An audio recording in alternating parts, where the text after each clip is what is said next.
ವೃಷಭ ರಾಶಿ ವೀಕ್ಷಕರಿಗೆಲ್ಲ ಸ್ವಾಗತ. 2026 ಜುಲೈ ತಿಂಗಳಿನ ವೃಷಭ ರಾಶಿಯವರ ಮಾಸ ಫಲಿತಾಂಶಗಳು ಹೇಗಿದೆ ಅಂತ ನೋಡ್ತಾ ಹೋಗೋಣ. ಈ ತಿಂಗಳಿನಲ್ಲಿ ಗ್ರಹ ಸ್ಥಿತಿ ಈ ತರ ಇದೆ. ರಾಹು ಕುಂಭರಾಶಿಯಲ್ಲಿ ಸಂಚಾರ, ಕೇತು ಸಿಂಹ ರಾಶಿಯಲ್ಲಿ ಸಂಚಾರ, ಶನಿ ಮೀನ ರಾಶಿಯಲ್ಲಿ ಸಂಚಾರ, ಗುರು ಕರ್ಕಾಟಕ ರಾಶಿಯಲ್ಲಿ ಸಂಚಾರ, ಶುಕ್ರ ಸಿಂಹ ರಾಶಿಯಲ್ಲಿ ಸಂಚಾರ, ಕುಜ ಈ ತಿಂಗಳು ಪೂರ್ತಿ ಕೂಡ ವೃಷಭ ರಾಶಿಯಲ್ಲಿ ಸಂಚಾರ, ಬುಧ ಜುಲೈ 7ನೇ ತಾರೀಕಿನ ತನಕ ವಕ್ರಗತಿಯಲ್ಲಿ ನಿಮಗೆ ಕರ್ಕಾಟಕ ರಾಶಿಯಲ್ಲಿ ಸಂಚಾರವನ್ನು ಮಾಡ್ತಾ ಜುಲೈ 7ನೇ ತಾರೀಕು ಮತ್ತೆ ಅದೇ ವಕ್ರ ಮಾರ್ಗದಲ್ಲಿ ಹಿಮ್ಮಕ ಚಲನೆಯಲ್ಲಿ ಮಿಥುನ ರಾಶಿಗೆ ಹೋಗಿ ಸಂಚಾರವನ್ನು ಮಾಡ್ತಾ ಜುಲೈ 24ನೇ ತಾರೀಕು ವಕ್ರತ್ಯಾಗವನ್ನು ಮಾಡ್ತಾರೆ. ಇನ್ನು ರವಿ ಕೂಡ ಜುಲೈ 16ನೇ ತಾರೀಕಿನ ತನಕ ಮಿಥುನ ರಾಶಿಯಲ್ಲಿ ಸಂಚಾರ, ನಂತರ ಅವರು ಕರ್ಕಾಟಕ ರಾಶಿಗೆ ಪ್ರವೇಶವನ್ನು ಮಾಡಿ ಸಂಚಾರವನ್ನ ಪ್ರಾರಂಭ ಮಾಡ್ಕೊಳ್ತಾರೆ. ಈ ಎಲ್ಲ ಒಂದು ಗ್ರಹ ಸಂಚಾರ ರೀತ್ಯ ಈ ವೃಷಭ ರಾಶಿಯವರಿಗೆ ಈ ತಿಂಗಳಿನಲ್ಲಿ ಸ್ವಲ್ಪ ಶನಿ ಅನುಕೂಲತೆ ಇದೆ, ಶುಕ್ರ ಅನುಕೂಲತೆ ಇದೆ. ಹಾಗೆ ಜುಲೈ 16ನೇ ತಾರೀಕಿನ ನಂತರ ರವಿ ಅನುಕೂಲತೆ ಬರುತ್ತೆ.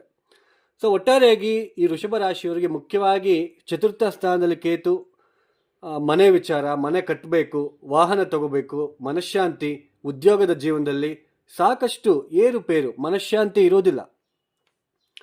ನಿಮ್ಮ ವೈಯಕ್ತಿಕ ಜನ್ಮ ಜಾತಕದಲ್ಲೂ ಕೂಡ ಇದೇ ತರ 4ನೇ ಮನೆ ಲಗ್ನದಿಂದ, ರಾಶಿ ಅಂದ್ರೆ ಮನಸ್ಸು ರೀ, ನಮ್ಮ ಮನಸ್ಸು.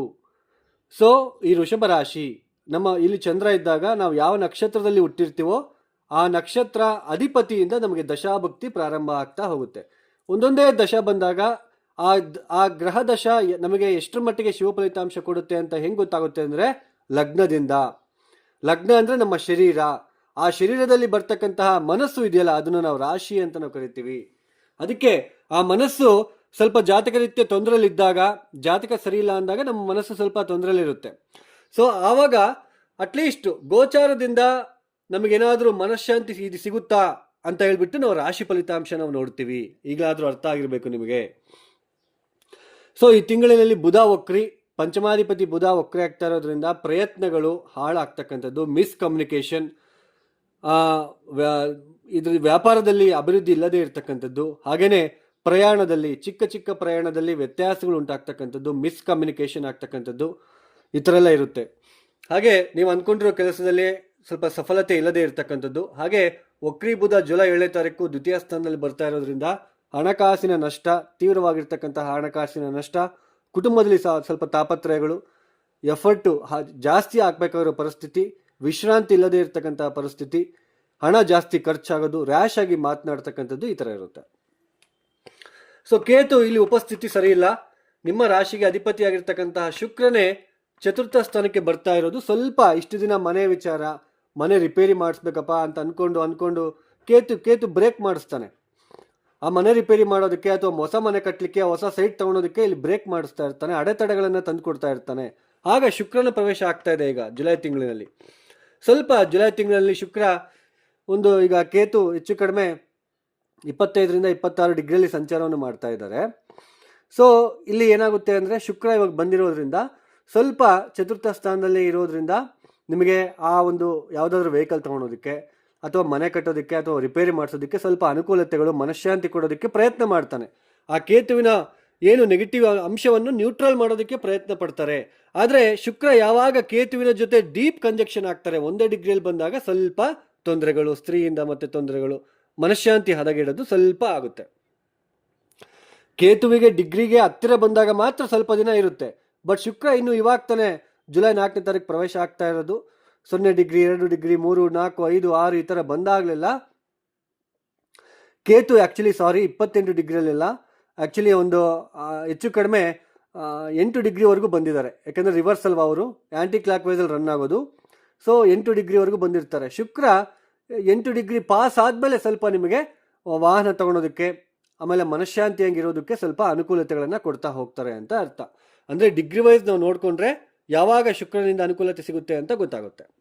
ಈ ಥರ ಶುಕ್ರ ಕೇತು ಜೊತೆಲಿ ಇರ್ತಕ್ಕಂತಹ ಜಾತಕರಿಗೆ ಮದುವೆ ಜೀವನ ಸರಿ ಇರೋದಿಲ್ಲ, ಮದುವೆ ಆಗದೆ ಇರ್ತಕ್ಕಂಥದ್ದು, ಸ್ತ್ರೀಯಿಂದ ನಷ್ಟ, ಸ್ತ್ರೀಯಿಂದ ಏನು ಪ್ರೀತಿ ಪ್ರೇಮ ಅದು ಸಿಗಬೇಕೋ, ಆ ಬಾಂಡಿಂಗ್ ಸಿಗಬೇಕೋ ಅದು ಸಿಗೋದಿಲ್ಲ. ಈ ಥರ ಎಲ್ಲ ನೋವು ಪಡಬೇಕಾಗುತ್ತೆ. ಕೇತು ಮೋಕ್ಷಕಾರಕ, ಕೇತುವಿಗೆ ಆ ಪ್ರೀತಿ ಪ್ರೇಮ ತಗೊಂಡು ಏನು ಮಾಡಬೇಕು, ಓನ್ಲಿ ಮೋಕ್ಷಕಾರಕ. ಸೊ ಶುಕ್ರನಿಗೆ ಪ್ರೀತಿ ಬಾಂಡಿಂಗ್ ಎಲ್ಲ ಬೇಕು, ಬಟ್ ಅದೆಲ್ಲ ಕೇತು ಬ್ರೇಕ್ ಮಾಡಿಸ್ತಾನೆ. ಬಟ್ ಕೇತು ಚತುರ್ಥ ಸ್ಥಾನದಲ್ಲಿ ಇವಾಗ ಗೋಚಾರದಲ್ಲಿ ಸಂಚಾರ ನಿಮಗೆ ತೊಂದರೆಗಳಿರುತ್ತೆ. ಬಟ್ ಶುಕ್ರ ಉಪಸ್ಥಿತಿ ಸ್ವಲ್ಪ ನಿಮಗೆ ಆ ತೊಂದರೆಗಳನ್ನು ನ್ಯೂಟ್ರಲ್ ಮಾಡೋದಕ್ಕೆ ಪ್ರಯತ್ನ ಪಡ್ತಾರೆ. ಆಮೇಲೆ ಜುಲೈ 13 ನಂತರ ಜುಲೈ 16ನೇ ತಾರೀಕಿನ ನಂತರ ತೃತೀಯ ಸ್ಥಾನಕ್ಕೆ ರವಿಯ ಪ್ರವೇಶ. ಆಗ ಸ್ವಲ್ಪ ನಿಮಗೆ ಎಫೆಕ್ಟಿವ್ ರಿಸಲ್ಟ್ ಅನ್ನೋದು ಸ್ವಲ್ಪ ಬರುತ್ತೆ. ಸ್ವಲ್ಪ ಹಣಕಾಸಿನ ವಿಚಾರದಲ್ಲಾಗಿರ್ಬೋದು ಅಥವಾ ಮಾಡ್ತಕ್ಕಂತಹ ಕೆಲಸ ಕಾರ್ಯಗಳಲ್ಲಿ ಜಯ ಸಿಗ್ತಕ್ಕಂಥದ್ದು, ಸ್ವಲ್ಪ ತೊಂದರೆಗಳಿಂದ ಹೊರಗಡೆ ಬರಲಿಕ್ಕೆ ಸಹಾಯ ಮಾಡ್ತಾ ಹೋಗ್ತಾರೆ ರವಿ. ಬುಧ ಮಾತ್ರ ಜುಲೈ 24ನೇ ತಾರೀಕಿನ ತನಕ ವಕ್ರೆ ಆಗಿರೋದ್ರಿಂದ ಸ್ವಲ್ಪ ಹುಷಾರಾಗಿ ಇರಬೇಕು. ಕುಜ ಜನ್ಮರಾಶಿಯಲ್ಲಿ ಫ್ರಸ್ಟ್ರೇಷನ್ನು, ಕೋಪ, ಹೆಂಡತಿ ಜೊತೆ ಕೋಪ, ಗಂಡನ ಜೊತೆ ಕೋಪ, ಸ್ವಲ್ಪ ನಿಧಾನವಾಗಿರಬೇಕು, ಅವಸರ ಮಾಡ್ಕೊಳ್ತೀರಾ. ಒಟ್ಟಾರೆಯಾಗಿ ಗುರುಬಲ ಇರೋದಿಲ್ಲ, ಸ್ವಲ್ಪ ಶನಿ ಬಲ ಇದೆ, ಸ್ವಲ್ಪ ಶುಕ್ರ ಬಲ ಇದೆ. ಇನ್ನು ರವಿ ಬಲ ಜುಲೈ 16ನೇ ತಾರೀಕಿನ ನಂತರ ಬರ್ತಾ ಇದೆ. ಇನ್ನು ಶನಿ ದಶಮಾಧಿಪತಿಯಾಗಿರ್ತಕ್ಕಂಥ ಶನಿ ಲಾಭಸ್ಥಾನದಲ್ಲಿರೋದು. ಯಾರಿಗಾದ್ರೂ ಶನಿ ದಶ, ಶನಿ ಭುಕ್ತಿ ನಡೀತಾ ಇದ್ರೆ ಅವ್ರಿಗೆ ಈ ಸಮಯ ಸ್ವಲ್ಪ ಅನುಕೂಲಕರವಾಗಿರುತ್ತೆ. ಇನ್ನು ವ್ಯಾಪಾರದಲ್ಲಿರ್ತಕ್ಕಂಥವ್ರಿಗೂ ಕೂಡ ಸ್ವಲ್ಪ ಅಭಿವೃದ್ಧಿದಾಯಕವಾಗಿದ್ದರೂ ಕೂಡ ಹಣ ಸ್ವಲ್ಪ ಬೇಗ ಬರೋದಿಲ್ಲ, ಸ್ಟ್ರಕ್ ಆಗ್ತಾ ಇರುತ್ತೆ. ವ್ಯಾಪಾರದಲ್ಲಿ ನಿಧಾನವಾದ ಬೆಳವಣಿಗೆ ಇರುತ್ತೆ, ಎಫರ್ಟ್ ಜಾಸ್ತಿ, ಸ್ವಲ್ಪ ಹಣ ಬುಧ ವಕ್ರ ಇರೋದ್ರಿಂದ ಹಣ ನಿಮಗೆ ಈ ಟೈಮಿಗೆ ಬೇಕು ಅಂದರೆ ಹಣ ಬರೋದಿಲ್ಲ, ಸ್ವಲ್ಪ ಆ ಥರ ಆಗ್ತಾ ಇರುತ್ತೆ. ಒಟ್ಟಾರೆಯಾಗಿ ಸ್ವಲ್ಪ ಶುಕ್ರ ಉಪಸ್ಥಿತಿ ಚೆನ್ನಾಗಿದೆ. ರವಿ ಜುಲೈ 16ರಿಂದ ಶನಿ ಕೆಲಸ ಕಾರ್ಯಗಳಲ್ಲಿ ಸ್ವಲ್ಪ ಪ್ರಗತಿ ಅಂತ ಕಾಣಿಸ್ತಾ ಇದೆ, ಬಟ್ ಹಣಕಾಸಿನ ವಿಚಾರದಲ್ಲಿ ಸ್ವಲ್ಪ ನಷ್ಟ. ಈ ವೃಷಭ ರಾಶಿಯವರು ಏನು ಮಾಡ್ಕೋಬೇಕು ಈ ತಿಂಗಳಿನಲ್ಲಿ ಅಂತಂದರೆ, ಮುಖ್ಯವಾಗಿ ಲಕ್ಷ್ಮೀ ಗಣಪತಿ ಪ್ರಾರ್ಥನೆಯನ್ನು ಮಾಡ್ಕೊಳ್ಳೋದು ತುಂಬ ಉತ್ತಮ.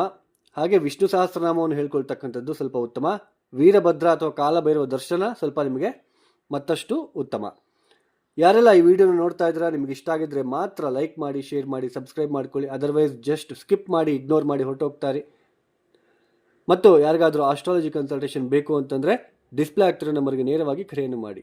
ಪ್ರಾಬ್ಲಮ್ಸ್ನ ಹೇಳ್ಕೋಬಾರ್ದು, ನಾನೇ ಕಂಪ್ಲೀಟ್ ಅನಾಲಿಸಿಸ್ ಇರುತ್ತೆ. ಇನ್ನು ಸರ್ವೇ ಜನೋ ಸುಖಿನೋ ಭವಂತು. ಧನ್ಯವಾದಗಳು. ಜೈ ಶ್ರೀರಾಮ್.